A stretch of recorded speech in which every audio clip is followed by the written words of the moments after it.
waxaana wanaagsan dhammaan meesha naga daawanaysan halkan waa hargeysa online aad si toosa aad uga daawataan ciwaankeena oo ah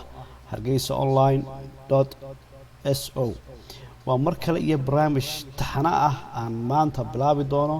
aan uga hadli doono stock marketka ama lacagaha lagu maalgashto xagga online-ka oo muddooyinka dambe aad moodo inay Soomaalidu aad u soo baranayaan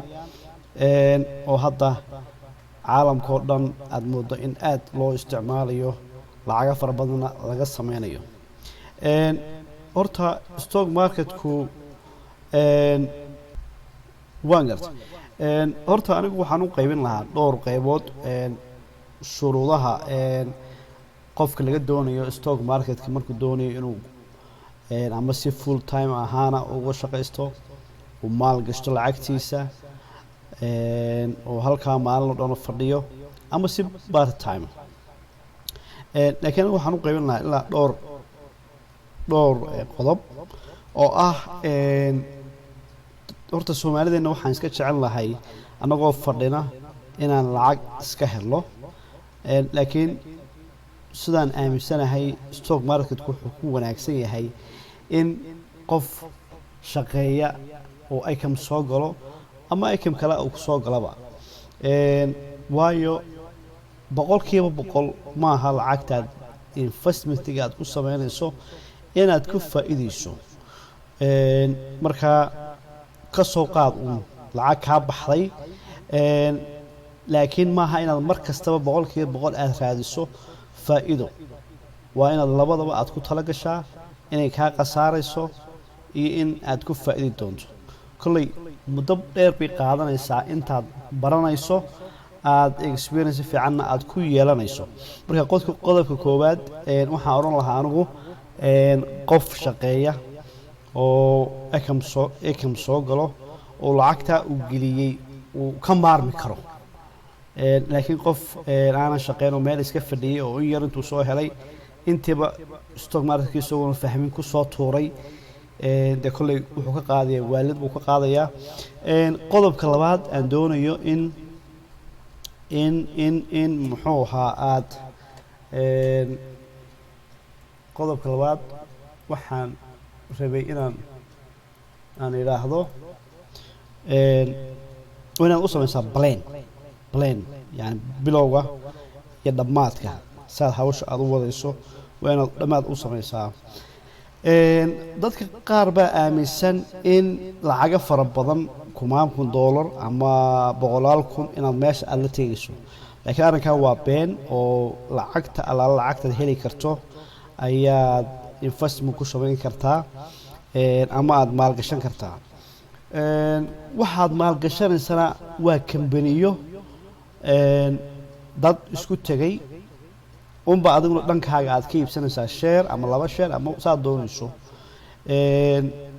qiimo go-anna maaha waxaa ugu yar $1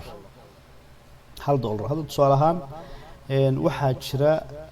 waddankan Mareykanka waxaa ka jira app la yidhaahdo cash app oo kale tusaale ahaan baan siinayaa oo dadka halkan jooga ay lacagaha ay iskugu diraan marka kaasoo kalena wuu sameeyaa stockka wuu sameeyaa waliba stockka caadiga iyo bitcoin labadaba wuu sameeyaa waliba isagu wuxuu ku sameeyaa inaad $1 kaliya aad investment aad ku sameyn karto marka laakiin ma aha muxuu ahaa barnaamij muxuu ahaa professional ah maaha oo maxay ahayd tolay sida meelaha kale option badan ama company aad u fara badan aad ka raadin karto taariikh ama history companiyadan hore intay wax qasaari jireen iyo waxa noocaas aad ka raadin karto ama comment lagu soo qorayo maaha waa adigu 15 ilaa 20 company oo caana unbaa meesha iskaga jira marka optionkan wuxuu ku siinayaa $1 minimum inaad sameyn karto laakiin qofku markuu cusub yahay way u fiicantay inuu meelahaas kale uu ka soo bilaabo intaad kun ka samaysto aad lacagaha yaryar aad ku soo samayso okay stock marketku ma xalaalba mise waa xaraan jawaabta dad badan baa isweydiiyey laakiin waxaan u deenayaa jawaabta muftiga weyn doctor Zakir Naif bal isagana daawano. Danny Nowry, he's from Cairo, Egypt. I want to ask you about stock market. What does the Sharia say about trading in stocks? As we know, if we invest in long term, it's halal. How about trading for a short time, for 1 hour, for a day, for a week?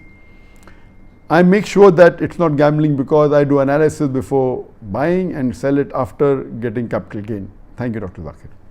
As far as can you invest in halal stock, and can you do it for a short term, for a day, or for a week, or for a few hours? As far as if you want to invest in stock, first you have to identify whether the stock that you're investing is halal. There are various criteria of how to analyze whether the stock that you're purchasing, the shares of your purchasing of a company is halal or not. Number one, the major activity of the company should not be haram. It should not be dealing in alcohol, it should not be dealing in pork. So the number one is it should not be a bank which is based on riba, the conventional bank. The activity, basic activity should not be haram. Number two, there are various other criteria that the company should not take so much loan that the debt to the cash ratio is very high. So there are fuqahas and scholars who have devised that the activity should not be haram and even the debt taken should be a minute percentage. There are various criteria. So you have got indexes. For example, you have the Dow Jones Index of Islamic stocks. So these people are experts and they lay the criteria why these stocks are halal, why these stocks are not halal, it's haram. So if it is identified as a halal stock by an expert fuqaha in this field or an Islamic organization which is specialized, you can invest in that. In stock, it's permissible.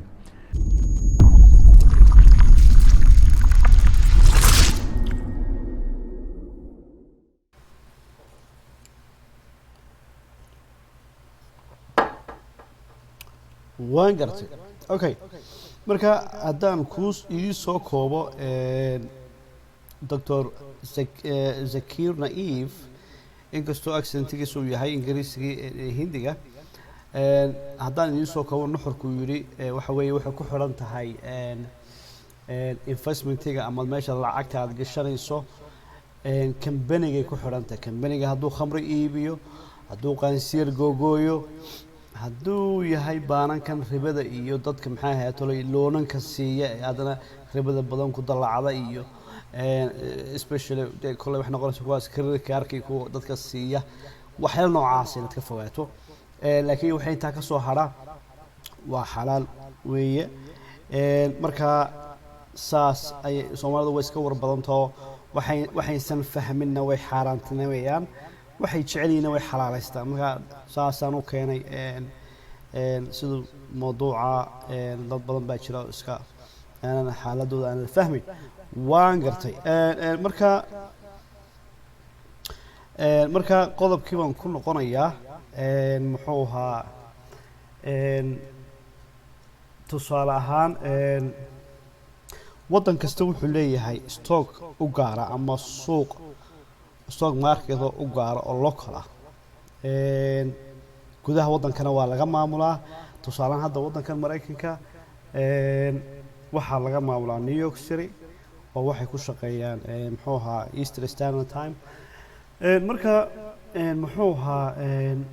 hadda waqtigan aan barnaamijkan aan sameynay hadda suuqu uu xidhan yahay waxa shaqeynaya uun waxa loogu yeero cryptocurrency oo ah international ah unbaa hadda shaqeeya.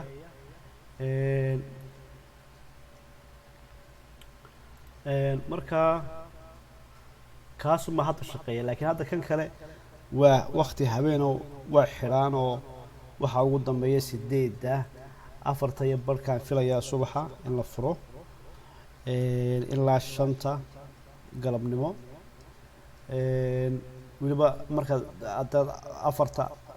5 ama 6 soo kacdo aad samayso tradingkaaga ugu horeeya waxaa laga yaabaa inay fal galo 9 iyo barka subaxnimo. marka usually 9 iyo barka unbay shaqada xoogeeda u bilaabaysaa. marka anigu sir baan idin hayaa dadkii doonaya doonaya inuu dee ka shaqaysto halkan dad baa ka lacagaystay ka taag jiray dad baa 10,000 kii la soo galay laakiin hadda maraya 1 milyan ama 2 milyan ama maraya ka urursada meesha markaan waxaa la isku dhaafay aqli iyo karti laakiin maaha reer hebel iyo sidan iyo waxyaalihii qeyrkan ay naga reebay maaha marka barnaamijkan kolleyda wuxuu ku socdaa dadka fahmaya waxa laga yaabaa dadka qaarkood inay fahmi waayeen waxa aan ka hadlay barnaamijkayga dhanba waayo dad badan baa maskaxdooda ay qataaranta ilaahay ku ha caafiyo anyway marka anigu waxaa idin siinayaa muxuu ahaa waxaan idin siinayaa secret baan idin siinaya markaad tusaale ahaan markaad kambaniyada aad stockerka maxay ahayd tolo aad sameynaysaan hadda kambaniyada waa kuwan halkan ay ku wada taxan yihiin waana raadin kartaa magacyo ay leeyihiin waa raadin kartaa kambaniyadii laakiin anigu waxaan idin siinayaa inaad horta bal historyga aad yara baadho halkan kala tusaale ahaan waad arkaysaa waa top gainers waa kuwii igu yacni aana dhicin marna stock wuu dhacayaa marna wuu kacayaa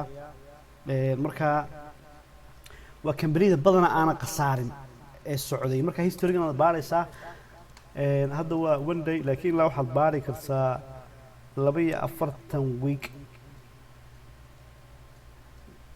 52 week aan idhaahday 52 week waa sanad ama 3 bilood ama bil marka kambaniyadana eegaysaa sida u shaqayn jireen lacagay heleen intay jeer ay khasaareen marka waad qoranaysaa hadda maxay ahayd tolay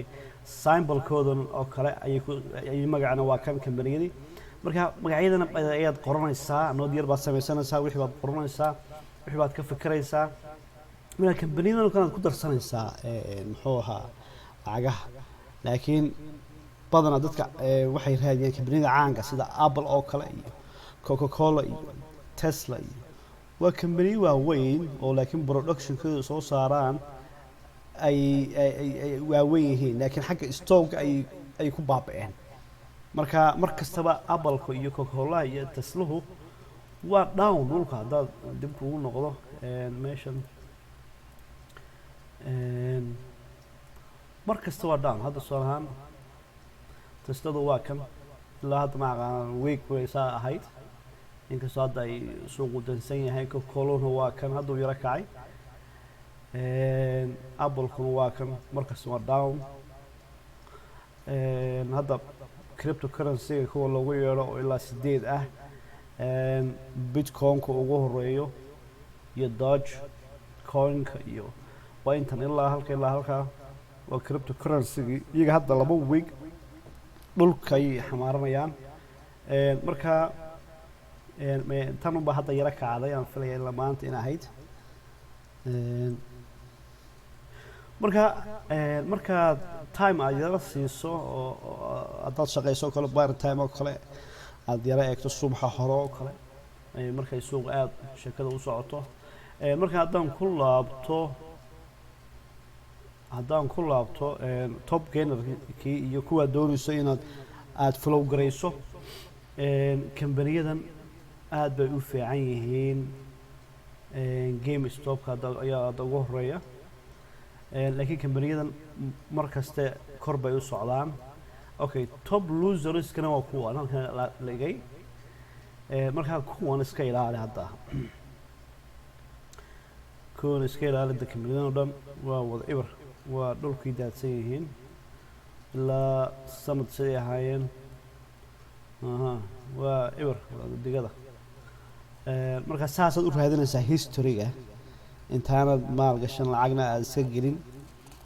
ayaad maxay ahayd hoolay aad raadinaysaa kambaniyada iyo maxay ahayd hoolay waxay ay wadeen okay qodobka aan rabo inaan ugu dambaysiyo waxa weeye dadku wax laga soo daayay cabaad inay cabaadayaan ay leeyihiin waxba laga faa'iidi maayo waxba laga sameyn maayo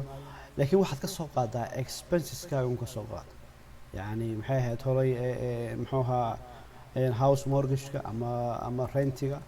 ama car payment-iga ama insurance-iga biilashaad bixiso bishii oo kale lacagahaas waa lacaga kaa baxay soo maaha lacaga maaha aad meel ku aad dhiganayso ama meel kuu oolaya ama meel kugu safe garaysa maaha kuwaasu ka soo qaada dad khasaarta kuwan ka soo qaada lacag kaa baxda expenseska ka soo qaada haddii aad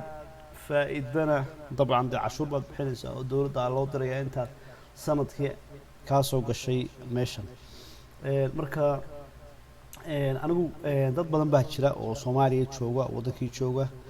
oo aad u daneynaya laakiin anigu tala ahaan ma idin siinaya inaad soo gashaan haddaanan haysan bangi caalami ah waayo wuxuu kaga baahan yahay in aad connection aad la samayso akoonkii aad furanayso hadda akoonkan ay tusayo waa ilaa 3-4 akoon maan leeyahay tusaale ahaan baan idin tusayaa kan laakiin akoonka aad furanayso waxaad ku xidhaysaa bangigaaga lacag ka soo diraysaa saddex kan soo gelinaysaa markaad kadib aad sameynaysaa muxuu ahaa trading aad sameynaysaa marka haddana haddaad wax ka faa'iidana bangiga waad dib ugu celinaysaa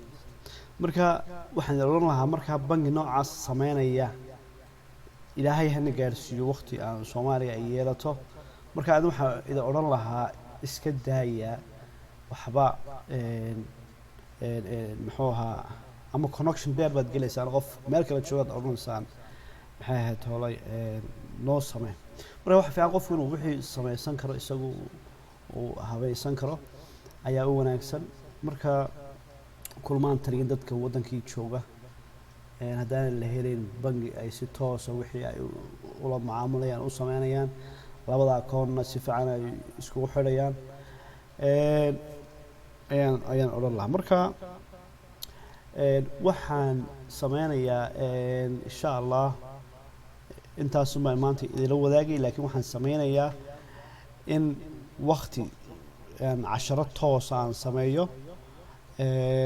aan idin faa'iideeyo sida stock lacagta loogu darsado weliba live aan soo galo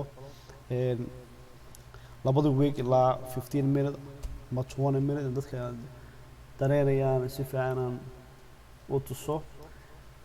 marka aadna wada salaamaya assalaamu calaykum